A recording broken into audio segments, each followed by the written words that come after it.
सुप्रभात बच्चों। आज का पाठ है राम का वनगमन। ये पाठ कोप भवन से शुरू होता है।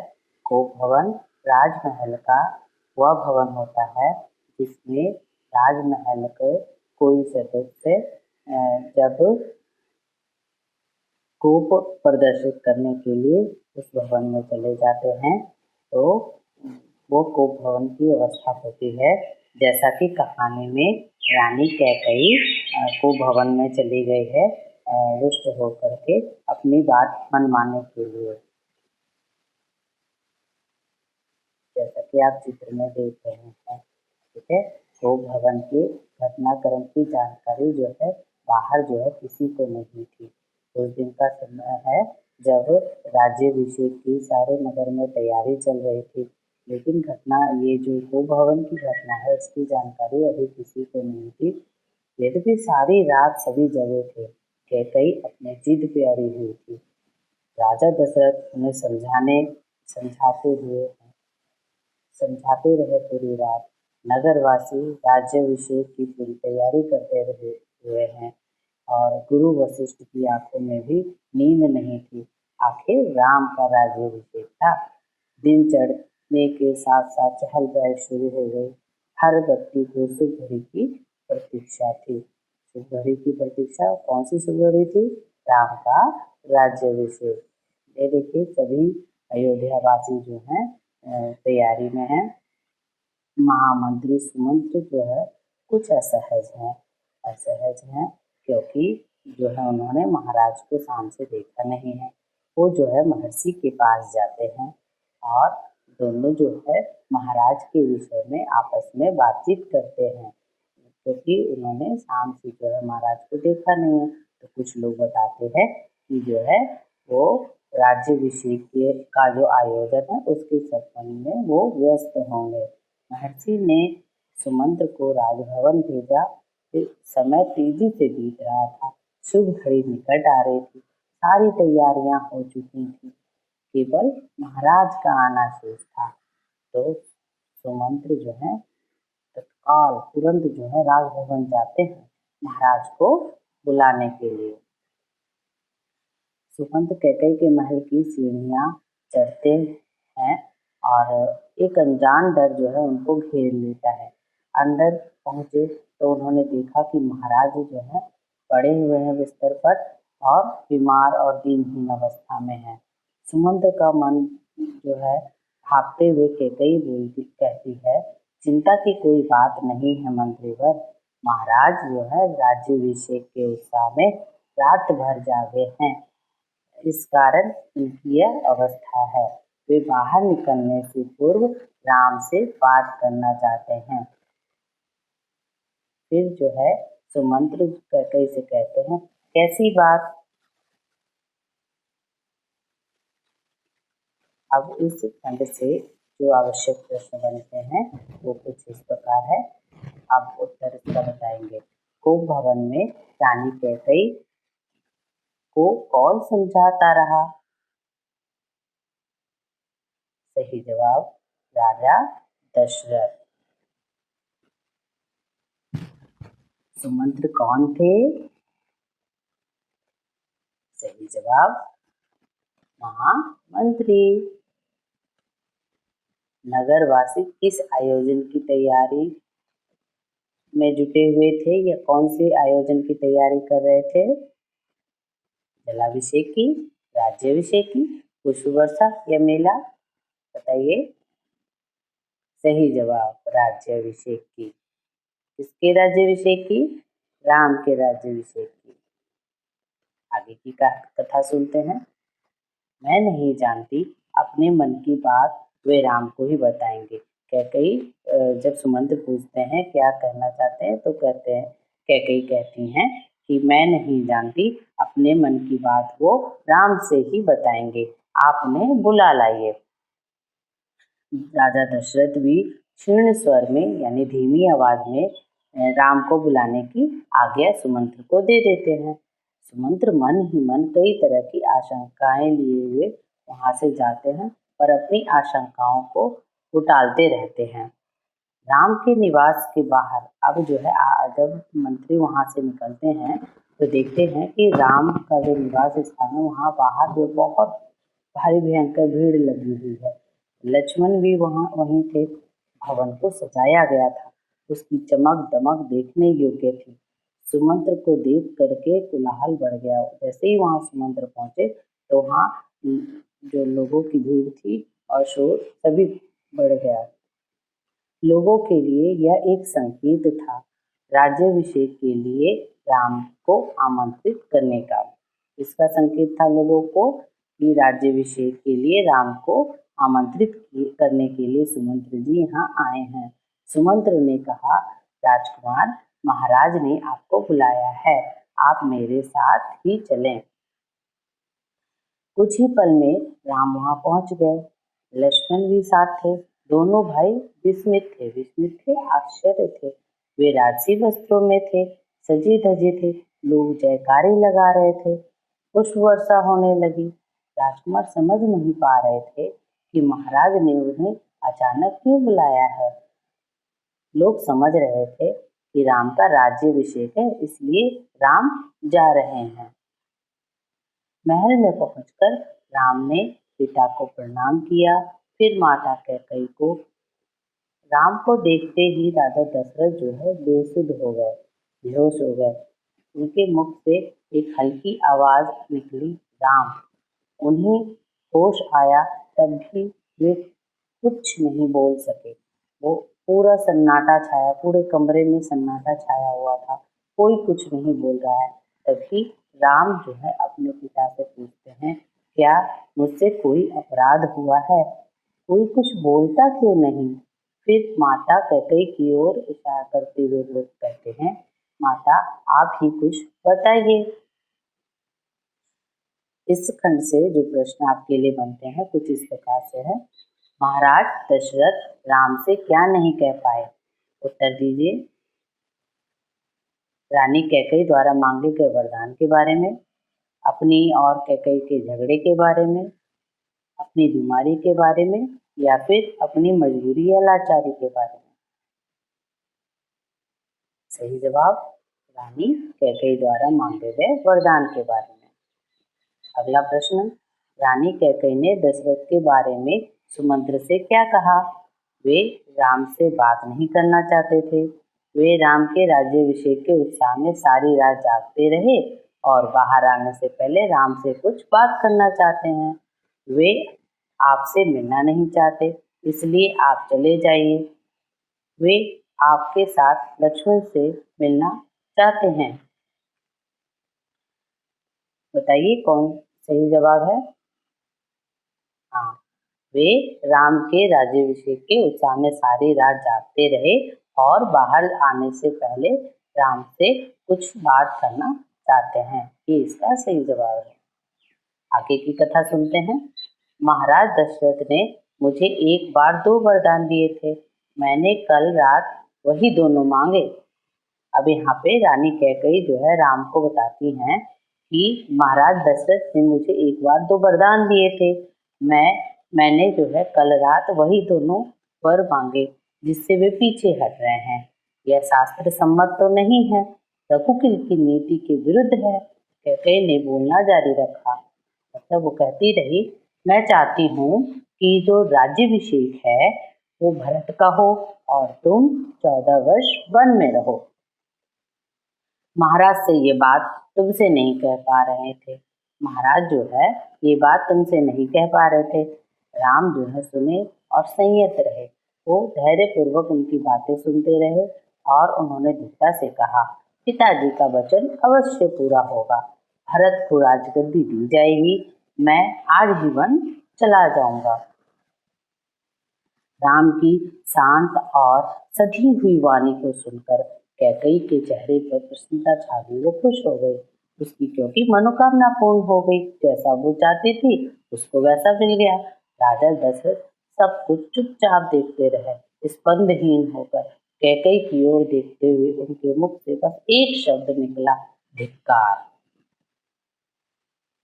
इस खंड से जो प्रश्न आपके लिए बनते हैं वो इस प्रकार है। राम की शांत और सधी हुई वाणी को सुनकर कैकेयी के चेहरे पर प्रसन्नता क्यों छा गई। उसे लगा कि अब भरत के राज्याभिषेक में कोई बाधा नहीं, राम वनवास जाने को तैयार है और राजा दशरथ वह चिंतित हो रहे हैं। यह उपयुक्त सभी सही जवाब, इसका सारे उत्तर इसके सही हैं। रानी कैकेयी किसका राज्याभिषेक कराना चाहती थी? लक्ष्मण का, राम का, भरत का या शत्रुघ्न का? सही जवाब भरत का। अगला प्रश्न, अगला खंड। कैकेयी के महल से निकलकर राम सीधे अपनी माँ के पास गए। उन्होंने माता कौशल्या को कैकेयी भवन में जो भी घटना हुई उसका विवरण दिया और अपना भी मत या निर्णय सुनाया। राम बन जाएंगे, उन्होंने ये बात कही। कौशल्या जैसे ही ये बात सुनती है वो बेहोश हो जाती है, अपना सुध खो बैठती है। लक्ष्मण अब तक शांत थे पर क्रोध से भरे हुए थे। राम ने समझाया और उनसे बन जाने की तैयारी के लिए कहा कि आप जाओ और बन जाने की तैयारी करो। कौशल्या का मन था कि राम को रोक लो, वन ना जाने दे, राजगद्दी छोड़ दे चाहे, पर वो अयोध्या में ही रहे। उन्होंने कहा, पुत्र, यह राजाज्ञा अनुचित है, इसे मानना आवश्यकता नहीं, इसे जो मानने की कोई आवश्यकता नहीं है।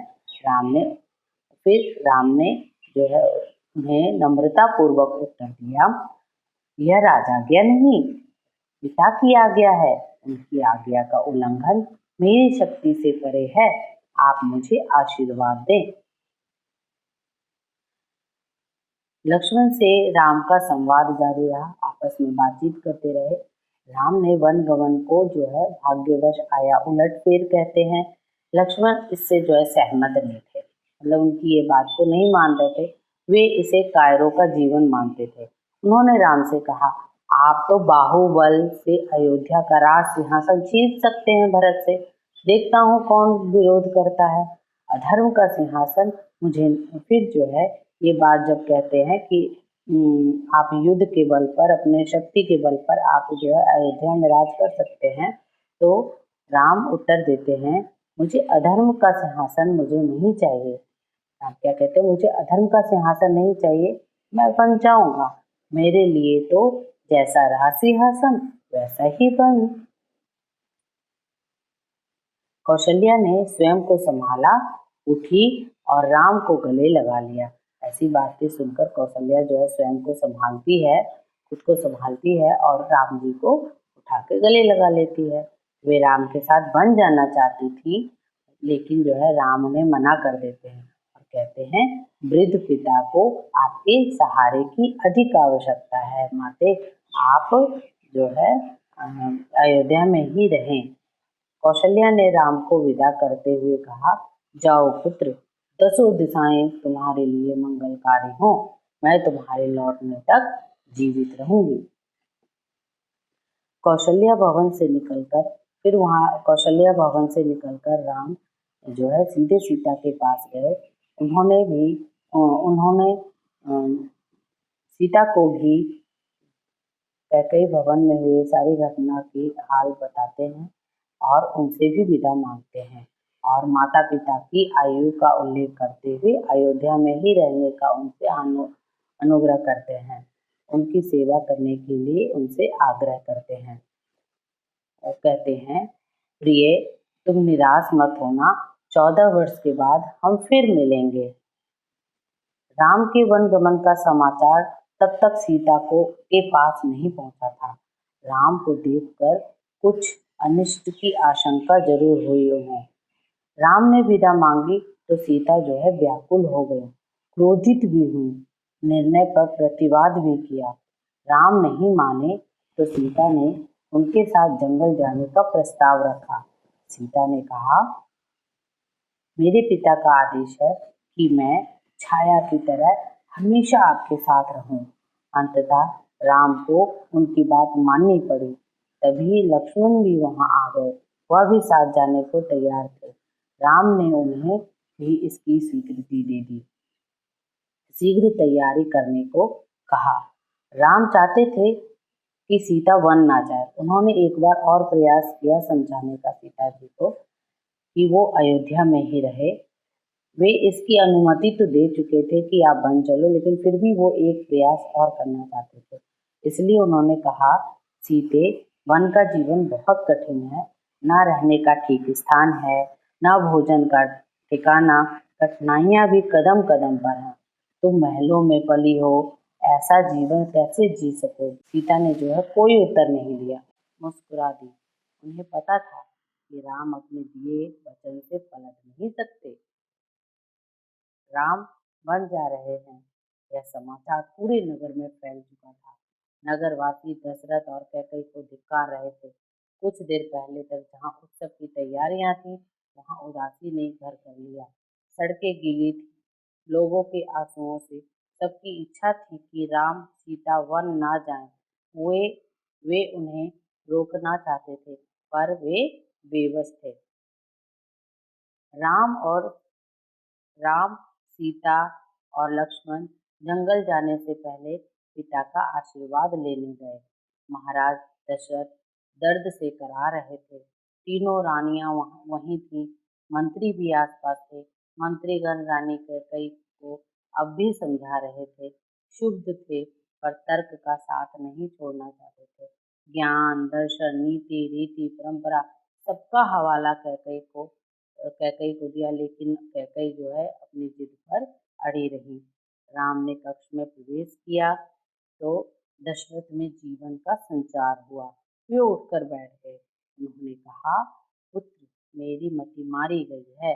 मैं वचनबद्ध हूँ, ऐसा निर्णय करने के लिए विवश हूँ, पर तुम्हारे ऊपर कोई बंधन नहीं है।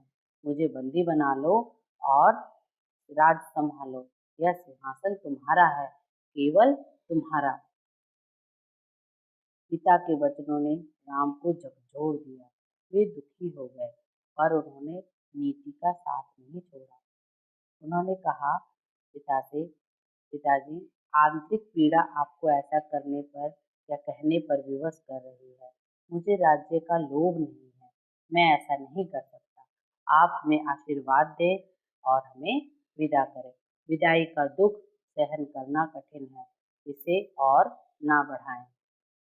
इसी बीच रानी कैकेयी ने राम, लक्ष्मण और सीता को वल्कल वस्त्र दिए। वल्कल सन्यासियों के कपड़े। राम ने राजसी वस्त्र उतार दिए, तपस्वियों के वस्त्र पहने। सीता को तपस्विनी के वेश में देखना सबसे अधिक दुखदायी था। महर्षि वशिष्ठ अब तक शांत थे, उन्हें अब क्रोध आ गया। उन्होंने कहा, सीता बन जाएगी तो सब अयोध्यावासी उसके साथ जाएंगे। भारत सुन सुनी अयोध्या पर राज करेंगे। यहाँ कोई नहीं होगा, पशु पक्षी भी नहीं होंगे।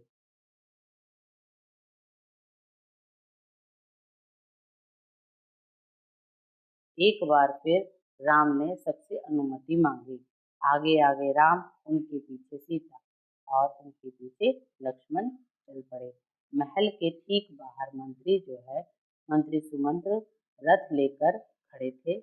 रथ पर चढ़कर राम ने कहा, महामंत्री, रथ तेज चलाइए। नगरवासी रथ के पीछे दौड़े। राजा दशरथ और माता कौशल्या भी पीछे पीछे गए। सब रो रहे थे, सबकी आंखों में आंसू थे। पुरुष, महिलाएं, बूढ़े, जवान, बच्चे मीलों तक नंगे पांव दौड़ते रहे। राम यह दृश्य देखकर विचलित हो गए, भावुक भी हो गए। उनसे यह देखा नहीं जा रहा था। उन्होंने सुमंत्र से रथ को और गति से हाँकने को कहा, ताकि लोग जो है हार जाएं और थक कर पीछे छूट जाए और घर लौट जाएं।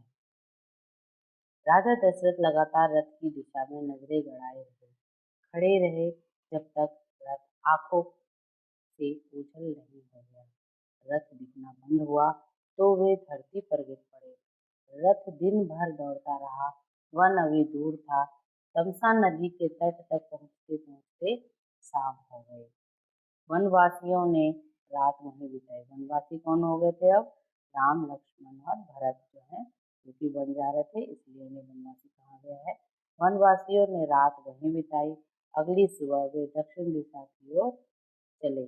हरे भरे खेतों के बीच से गोमती नदी पार कर राम सीता लक्ष्मण सई नदी के तट पर पहुंचे। महाराज दशरथ के राज्य की सीमा वहीं समाप्त होती थी। राम ने मुड़कर अपनी जन्मभूमि को देखा और उसे प्रणाम किया और कहा, हे जननी, अब 14 वर्ष बाद ही तुम्हारे दर्शन कर सकूंगा।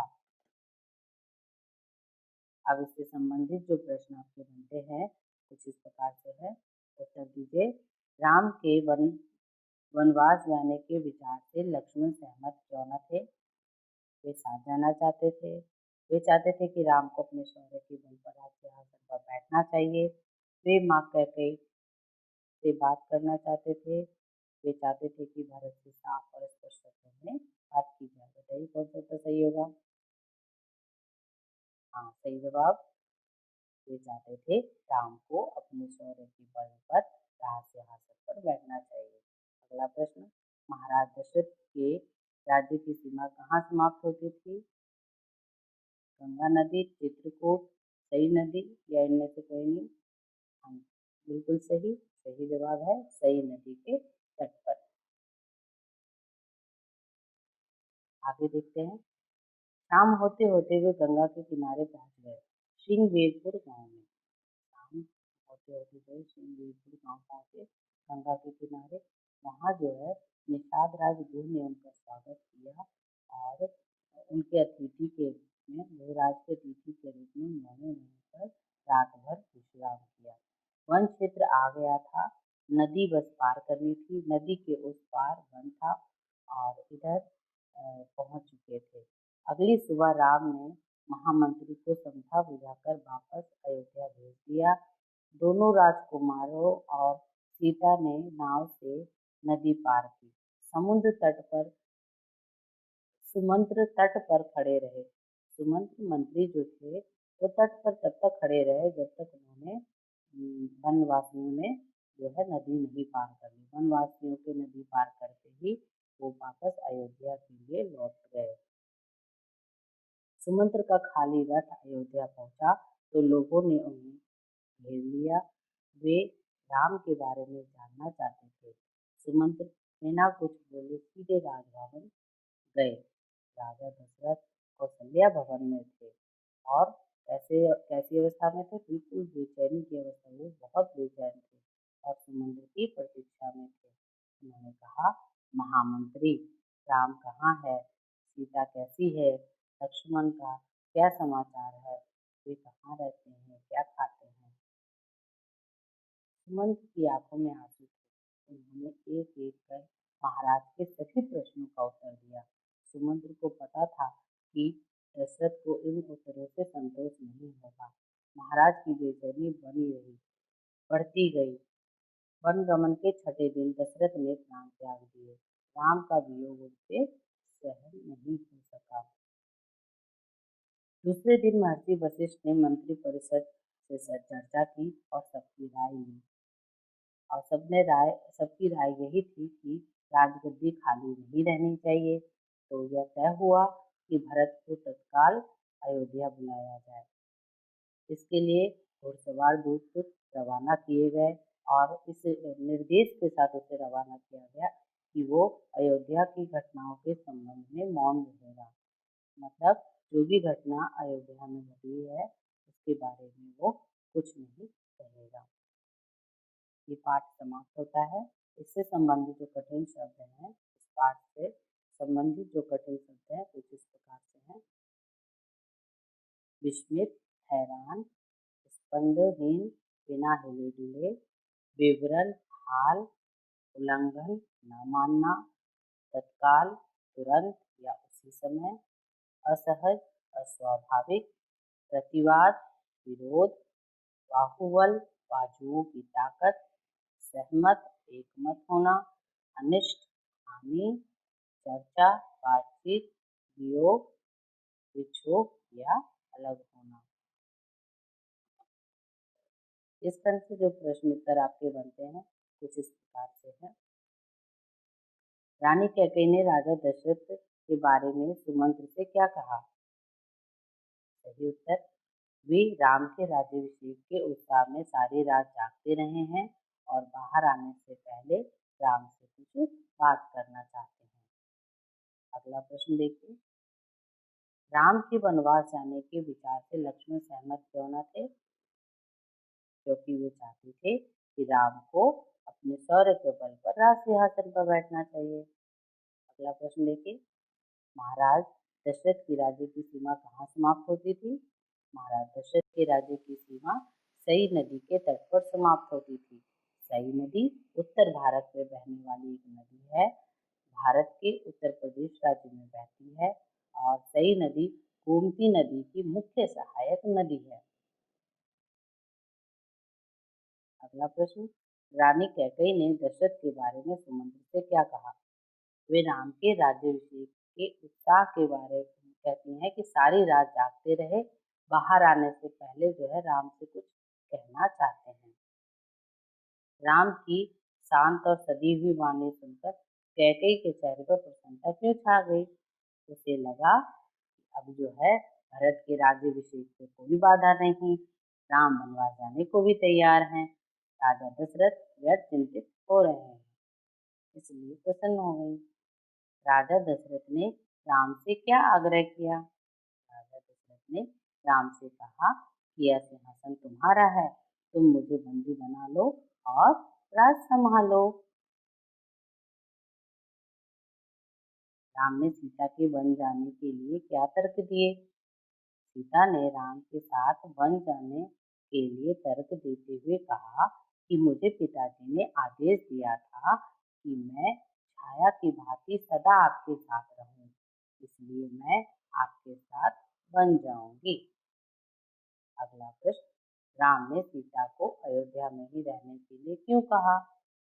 राम ने सीता को अयोध्या में ही रहने के लिए इसलिए कहा था क्योंकि वन का जो जीवन है वो बहुत कठिन है। वहाँ ना तो रहने का ठीक स्थान है, ना ही भोजन की कोई व्यवस्था, और कदम कदम पर उन्हें कठिनाइयों का भी सामना करना पड़ेगा।